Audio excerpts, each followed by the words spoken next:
আমার পক্ষ থেকে একটি ব্যক্তিগত আপডেট। অনেক প্রশ্ন আসে আমার কাছে প্রায় প্রতিদিনই, আসলে প্রতিদিনই। কি হচ্ছে?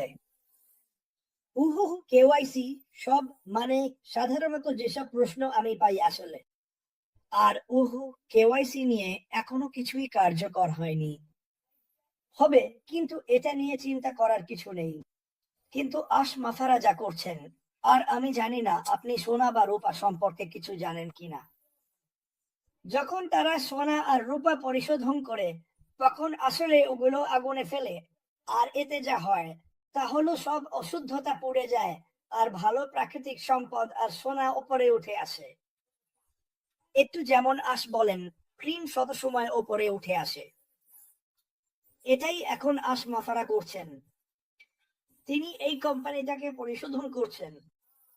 হ্যাঁ, তিনি এটাকে আগুনে রেখেছেন। তিনি সব অশুদ্ধতা পুড়িয়ে দিচ্ছেন। তিনি এটা করা বন্ধ করেননি। এটা অনেক পরিশ্রমের কাজ, কিন্তু তিনি জানতেন এটা করতেই হবে। তুমি জানো, আমাদের বেশিরভাগেরই দাগ আছে। আমি আমি বিলি গ্রাহামকে শুনছিলাম। আমি সত্যিই বিলি গ্রাহামকে ভালোবাসি। আর তিনি বলছিলেন, মানুষ সবারই দাগ আছে। আর এই দাগগুলো আমাদের মনে করিয়ে দেয় যে তুমি কখনো হাল ছাড়োনি। তুমি পড়ে যাবে। তুমি তুমি বাধার মুখে পড়বে। তোমার ওপর চিৎকার চেঁচামেচি হবে, তোমাকে ধমকানো হবে। আর মাফারেরও অনেক দাগ আছে, আমি বিশ্বাস করি, কিন্তু তারপরও তিনি নিজের দিকে তাকিয়ে বলেন, আমাকে এগিয়ে যেতে হবে, আমাকে এটা করতেই হবে। আমি আমি কখনো ব্যর্থ হব না। আমি ব্যর্থ হতে চাই না। আমি আমি এই কোম্পানির মানুষদের আর সারা দুনিয়াকে দেখিয়ে দেব তিনি এতে যতটা পরিশ্রম আর নিষ্ঠা দিয়েছেন সবটাই।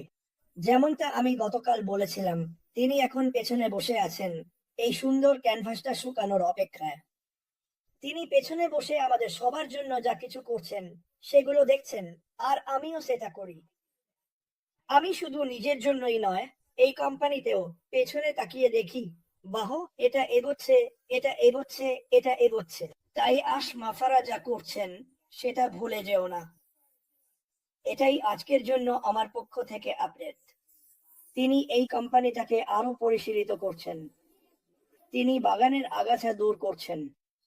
তিনি নেতিবাচকতা, খারাপ দিকগুলো দূর করছেন। আর তিনি সব সুন্দর জিনিস, সুন্দর সুন্দর গুরুত্বপূর্ণ শিক্ষা, ভালোবাসা, ধৈর্য আর দয়া উপরের দিকে নিয়ে আসছেন। আর এটাই সত্যি এই কোম্পানিকে বিস্ফোরিত করে তুলবে। তাই মাফারা, আপনাকে ধন্যবাদ। এটা আপনার জন্য একটা আপডেট। তিনি পরিশীলিত করছেন। আর আমি এটা নিয়ে খুবই উত্তেজিত। আর যদি আপনি আসলে রূপা পরিশোধনের কথা ভাবেন, তাহলে এটি একটি বৃহত্তর প্রক্রিয়া। এটা দীর্ঘমেয়াদী একটা প্রক্রিয়া। এটা এমন কিছু যেটা আপনাকে সব সময় নজরে রাখতে হয়। এটাই মাফারা করছেন। ঠিক আছে। অনপ্যাসিভ এর সৌন্দর্য হলো এটা এমন একটা প্ল্যাটফর্ম যেখানে সবাই যথেষ্ট নিরাপদ বোধ করে নিজেদের কথা বলতে এবং নিজেদের মতো করে বাঁচতে পারে। হ্যাঁ, ঠিক। এটা সত্যিই শক্তিশালী, কারণ আমি জানি না আর কোথাও আপনি এটা করতে পারবেন বা আর কোথাও আপনি এতটা স্বাচ্ছন্দ্য বোধ করবেন। আমি এখানে আসার আগে 50 বা 60টা ভিন্ন ব্যবসায় ছিলাম, আর ওখানেও টিমের কথা বলা হতো, কিন্তু বাস্তবে ব্যাপারটা ছিল একে একে নিজেরটা নেওয়া। বুঝলেন তো? মানে, তুমি তোমারটা পাবে, আমি আমারটা পেয়েছি, তুমি তোমারটা দেখো। বুঝলেন তো? তাই আমাদের সবাইকে এমন একটা সুযোগ আর প্ল্যাটফর্ম দেওয়া হয়েছে যেখানে শুধু আমরা এখানে কথা বলতে বা যা করছি তা করতে পারছি না, বরং আমরা সেটা সারা বিশ্বের সঙ্গে ভাগাভাগি করতে পারছি।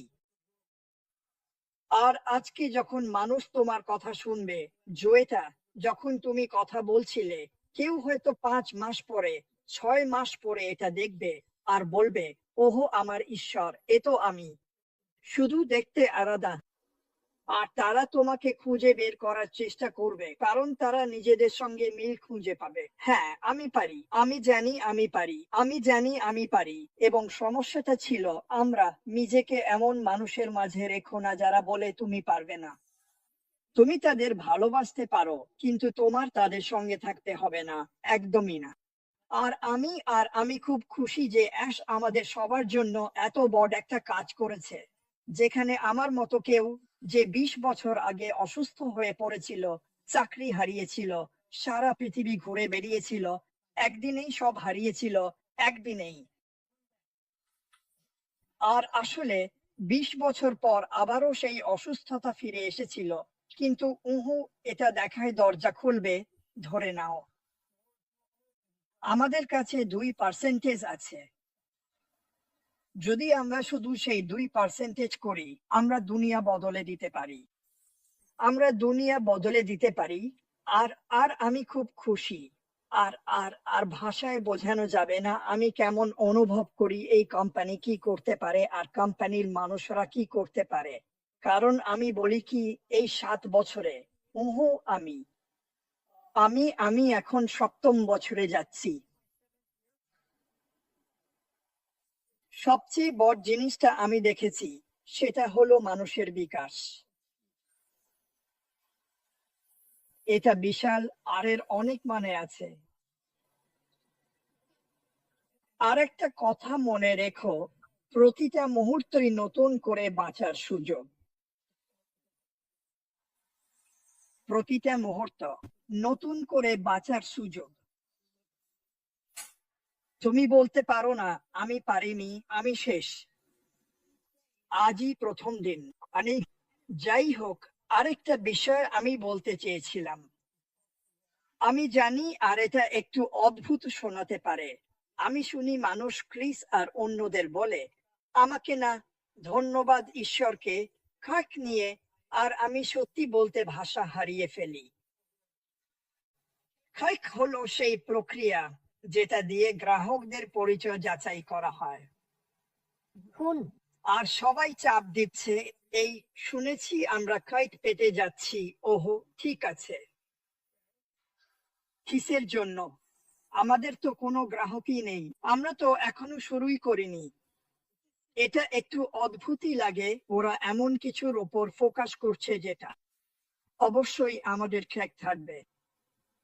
সবাই তো রাখে, কিন্তু এই শুনেছি আমরা ক্র্যাক পেতে যাচ্ছি, এভাবে একটা ট্যাগ লাগানোটা যেন মরুভূমিতে মাছ ধরার ছিপ পাওয়ার মতো। হ্যাঁ, আমার একটা আছে, দারুণ। আমার ফ্লাই ফিশিং করার ছিপ আছে, কিন্তু আমার কাছে কোনো জলই নেই। মানে আমাদের একটু ধীর হতে হবে। যেমন যেমন ক্রিস বলেছিল, সাধারণত আমরা আশের সঙ্গে সপ্তাহে কয়েকবার কথা বলি। গত 1 সপ্তাহ ধরে ও খুব খুব চুপচাপ আছে। আমার অভিজ্ঞতায় 7 বছর হতে চলল, যখন ও সামনে আসে তখন সাধারণত একটা বড় কিছু হয়।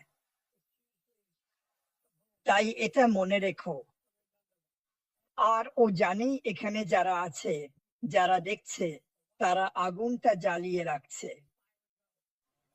ও অনেকবার বলেছে যখন ও আসে, তোমরা এটা করো, আমি আমার কাজের ওপর মনোযোগ দিতে পারি।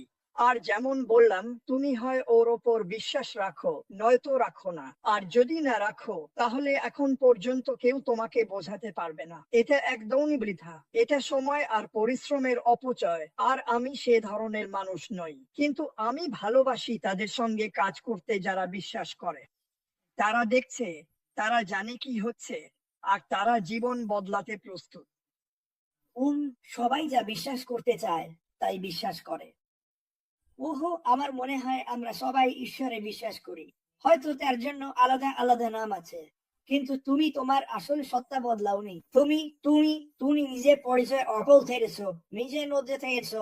আর আমি খুব পছন্দ করেছি যেই বিষয়টা তুমি বলছিলে। ওহো, মাটি এটা নিয়ে অনেকবার কথা বলেছে। তোমার দরকার নেই, তুমি জানো, তোমার অন্য কারো মতো হওয়ার দরকার নেই। আর আর এটা দারুণ একটা বিষয়। আর আমি সত্যিই চাই যারা এখানে আসে তাদের এটা দেখাতে নিজের মতো হও। তুমি যা বলতে চাও সেটা বলো, তোমার উত্তেজনা দেখাও, তুমি কেন এখানে সেটা দেখাও। আমাদের বলো তুমি কেন এখানে। এটা খুবই গুরুত্বপূর্ণ যে সারা পৃথিবী শুধু আমাদের কয়েকজনকেই বারবার কথা বলতে দেখবে না। আমি মনে করি যত বেশি সম্ভব মানুষকে এখানে আনা খুবই গুরুত্বপূর্ণ, যাতে তারা জানতে পারে এই কোম্পানি তাদের জন্য কি করতে চলেছে, আর তারা কত ধৈর্য ধরে এতদিন অপেক্ষা করেছে। জানো, রাতে তুমি সূর্য দেখতে পাও না, কিন্তু জানো ওটা আছে। হ্যাঁ, ঠিক আছে, একই ব্যাপার, একই ব্যাপার আশমুফারেহর ক্ষেত্রেও। তুমি হয়তো ওনাকে দেখতে পাও না, কিন্তু আমি বলছি উনি আছেন। কোথায়? আর উনি দিনরাত পরিশ্রম করছেন, আর উনি থামছেন না, শুধু এগিয়ে যাচ্ছেন, যাচ্ছেন, যাচ্ছেন। তোমরা সবাই যদি আমার কথা শুনছো, তাহলে আমার কথা মন দিয়ে শোনো। আমাদের সবার মধ্যেই একটা উপহার আছে। তোমরা সত্যি অসাধারণ ভাবে সৃষ্টি হয়েছ, আর তোমাদের মধ্যে একটা উপহার আর প্রতিভা আছে, যেটা প্রভু চান তোমরা অন্যদের সঙ্গে ভাগ করে নাও। তাই আজ আমি কথা বলছি, তার থেকে যদি একটা জিনিসও তোমরা নিতে পারো, সেটা হলো শুধু জানেতা নয়, শুধু ক্রিস বা মাটি বা জুলি বা মিস্টার আশ নয়, বরং তুমি তুমি যে এখন শুনছ, তুমি গুরুত্বপূর্ণ। তোমার মধ্যে এমন একটা উপহার আর প্রতিভা আছে, যেটা শুধু নিজের জন্য নয়, শুধু প্রভুকে সম্মান ও মহিমা দেওয়ার জন্য নয়, বরং অন্যদের সাহায্য করার জন্য ব্যবহার করা উচিত। আর আমার মতে এটাই আমাদের এখানে থাকার আসল কারণ। আমি দেখতে পাচ্ছি এটা কতটা বড় পরিবর্তন আনতে পারে। আমি দেখতে পাচ্ছি কিভাবে পুরো কমিউনিটি একসাথে এসেছে, আর বন প্রার্থনার শক্তি কতটা। যখন 5 লাখ 10 লাখ মানুষ একসাথে একটা নির্দিষ্ট বিষয়ে প্রার্থনা করে, তখন আমার বন্ধুরা, সেখানে সত্যি একটা পরিবর্তন ঘটে। ঠিক আছে, তাই এই কথাগুলো মাথায় রেখে নিজের ডাকে সত্য থাকো। আর আমি তোমাদের দুটো বাইবেলের কথা বলতে চাই। 1 পিতর 4:10 তোমাদের প্রত্যেকের উচিত তোমরা যে উপহার পেয়েছ তা দিয়ে অন্যদের সেবা করা, যেন তোমরা ঈশ্বরের অনুগ্রহের বিভিন্ন রূপের বিশ্বস্ত তত্ত্বাবধায়ক হও। এটাই বাইবেলের বাণী। আমি যা বলছি তা হলো, তোমার উপহারটা কি সেটা কোনো ব্যাপার না। সেটা কোনো ব্যাপার না। নিজের প্রতি সত্য থেকো আর তোমার উপহারটা কাজে লাগাও। আর এটা আমার জন্য সবসময় আমার সবচেয়ে প্রিয় কয়েকটা লাইনের একটা। তাই যখনই আমি কখনো নিজেকে দেখি একটু বাইরে চলে যাচ্ছি, বা যেন নিয়ন্ত্রণের বাইরে চলে যাচ্ছি, তখন আমাকে আসলে এই একটা লাইনে ফিরে যেতে হয়। আর সেটা হলো হাবাকুক অধ্যায় 1:5। আর সেখানে সরাসরি লেখা আছে, এটা অনেকটা এরকম, তাহলে হাবাকুক ঠিক তো? মানে উনি একজন নবী, উনি এরকম ভাবছেন, প্রভু আমি জানি না এখানে কি হচ্ছে, বুঝতে পারছো, সবকিছু নিয়ন্ত্রণের বাইরে চলে গেছে, অনেক কিছু চলছে। জানো ঈশ্বর তাকে কি বললেন? জাতিগুলোর দিকে তাকাও এবং দেখো, আর সম্পূর্ণভাবে বিস্মিত হও, কারণ তুমি যা দেখবে তা বিশ্বাস করবে না, এমনকি যদি তোমাকে বলা হয় তবুও। এখন তুমি কি এটা কল্পনা করতে পারো?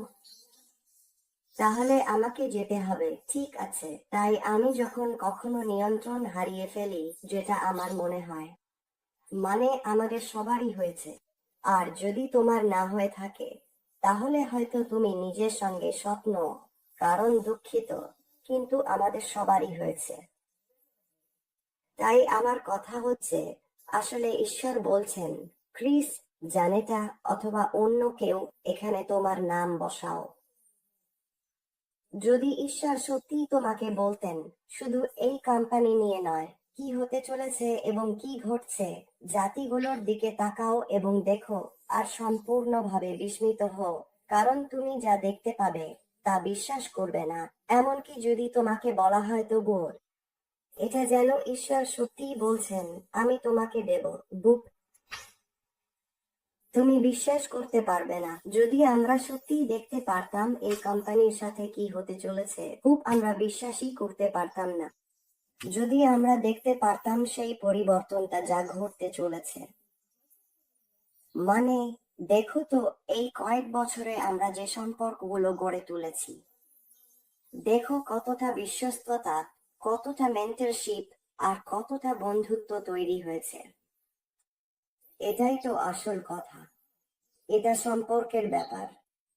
আর যাই হোক, আমার শেষ কথা, আর আমরা এটা আগেও বলেছি, কিন্তু তোমাদের প্রত্যেককে এটা সত্যিই মনে রাখতে হবে, যারা শুনছো, আমি তোমাদের সবাইকে উৎসাহ দেব, নিজের জন্য এটা করো।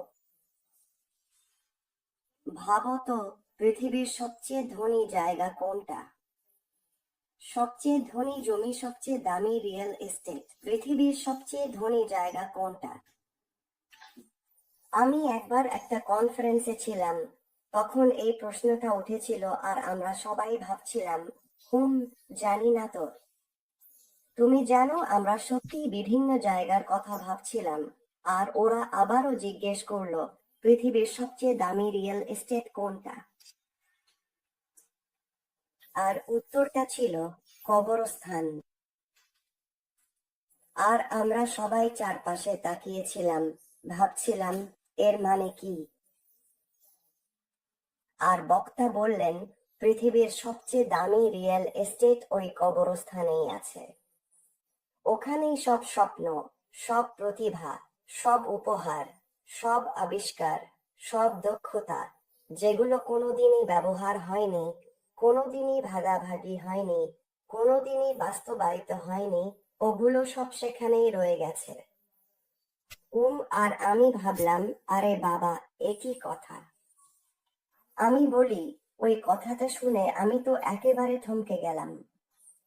তাই আমার কথা হলো, যদি আমি আপনাদের এই কথাটা দিয়ে যেতে পারি, আপনি কে, কোথায় আছেন, বা পৃথিবীর যে কোনো প্রান্তে যাই করছেন না কেন, আপনাকে একটা উদ্দেশ্য নিয়ে সৃষ্টি করা হয়েছে। এটা যাই হোক না কেন, আপনি আপনার দক্ষতাটা নিন, আর সেই একটা জিনিস যেটা নিয়ে আপনি ভাবেন, আমি হয়তো আর কিছু জানি না, কিন্তু এই একটা জিনিসে আমি সত্যিই ভালো, এটা নিয়ে এগিয়ে যান। আর জানেন কি, আমি আপনাকে বলছি, এটা আপনার জীবনে একেবারে খেলা বদলে দেবে। এমনকি যদি আপনার জীবনে বা কারো জীবনে আপনি শুধু একজন মানুষের জন্য পরিবর্তন আনতে পারেন, আমি বলছি সেটাই আপনার উদ্দেশ্য, এটাই আপনার উদ্দেশ্য। তাহলে এই কথাগুলো বলার পর আমি সবাইকে ধন্যবাদ জানাতে চাই। আমি সত্যি আশা করি ঈশ্বর আপনাকে এবং আপনার পরিবারকে আশীর্বাদ করুন। আমি আশা করি আপনার দিনটা দারুণ কাটুক এবং আপনি যেন সত্যিকারের, প্রথমত আপনিকে এবং আপনার যে উপহার ও প্রতিভা আছে তার প্রতি সদা অবিচল থাকেন। তাই ধন্যবাদ। ধন্যবাদ ক্রিস, আমাকে এখানে থাকার সুযোগ দেওয়ার জন্য। ধন্যবাদ আমাদের কাছে প্রযুক্তির ব্যবহার করার সুযোগ আছে বলে। আর আমি আপনাদের কাছে অনুরোধ করব, যদি শুনে থাকেন তাহলে নিজেকে সত্যিকারের রাখুন। নিজেকে সত্যিকারের রাখুন এবং আপনার দক্ষতা ও প্রতিভা নিয়ে কখনো সন্দেহ করবেন না।